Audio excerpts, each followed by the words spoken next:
আসসালামু আলাইকুম। আজ 11 ডিসেম্বর 2024 সন। আমি যে রেলওয়েতে দাঁড়িয়ে আছি, দেখতে পাচ্ছেন একটি 3টি লেনের ট্র্যাক। এটা মূলত স্লিপার বসানো হচ্ছে। এটা কুলাউড়া থেকে শাহবাজপুরের জন্য নবনির্মিত রেলওয়ে।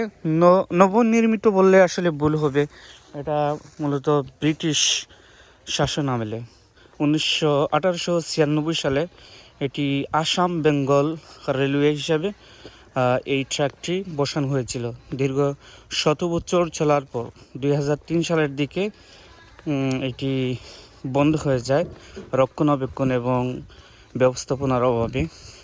তো দীর্ঘদিন বন্ধ হওয়ার পর আবার এই রেলওয়ে অর্থাৎ কুলাউড়া রেল জংশন হওয়ার জন্য যে কারণটা দায়ী তা হচ্ছে এই কুলাউড়া শাহবাজপুর রেলওয়ে। তো কুলাউড়া শাহবাজপুর রেলওয়ে প্রায় 44 কিলোমিটার পথ।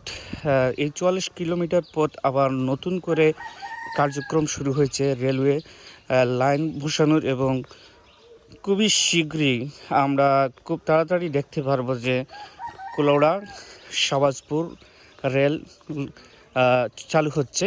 গণপ্রজাতন্ত্রী বাংলাদেশ সরকারের এই প্রচেষ্টা আমরা সফল হতে দেখতে পাচ্ছি।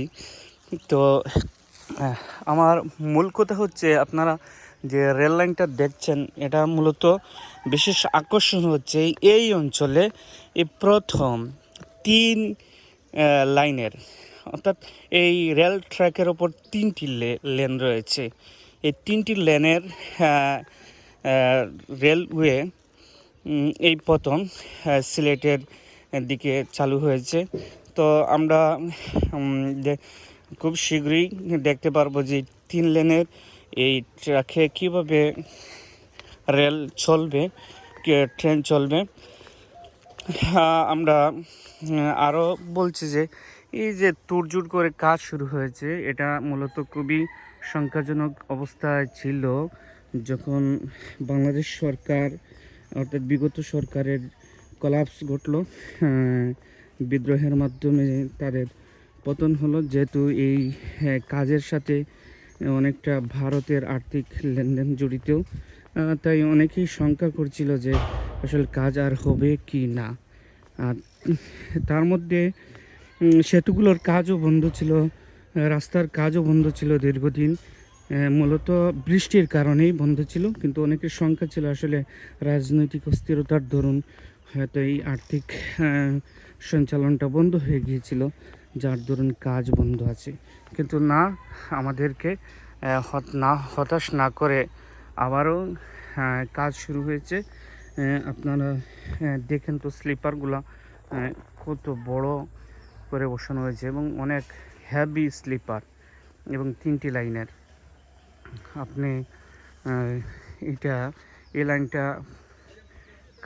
কার্যক্রম প্রায় এরকম 2 কিলোমিটার মতো লেন বসানো হয়েছে। এখন কাজ চলছে। আমাদেরকে এরকম লেন বসানো যখন সম্পূর্ণ করতে পারবে বাংলাদেশ রেলওয়ে 44 কিলোমিটার, আবার প্লাস মাইনাস 54 কিলোমিটারও বলা হয়ে থাকে। আসলে মূলত এখানে আপনি কুলাউড়া রেলওয়ে স্টেশন, তারপর পাবেন জুরি রেলওয়ে স্টেশন, তারপর পাবেন ধামাই রেলওয়ে স্টেশন, তারপরে পাবেন কাঠলতলি রেলওয়ে স্টেশন, তারপর বড়লেখা রেলওয়ে স্টেশন, তারপরে পাবেন আপনি মুড়াউল রেলওয়ে স্টেশন, সর্বশেষ শাহবাজপুর রেলওয়ে স্টেশন। তারপরে আরও অতিক্রম হলে এটা মূলত ইন্ডিয়াতে প্রবেশ করবে। তো এইটা এখনও আলোচনা দিন আছে, এটা বলা যাচ্ছে না কি হবে।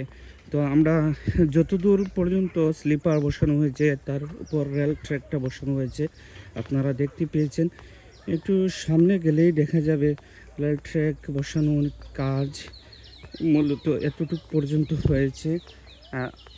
এরপরে পাথর রাখা হচ্ছে, পাথরকে বিন্যস্ত করে এখানে ফেলা হচ্ছে এবং তার উপরে এই যে স্লিপারগুলো রাখা হয়েছে, সম্ভবত এখানে এগুলা বসানো হবে খুব শীঘ্রই।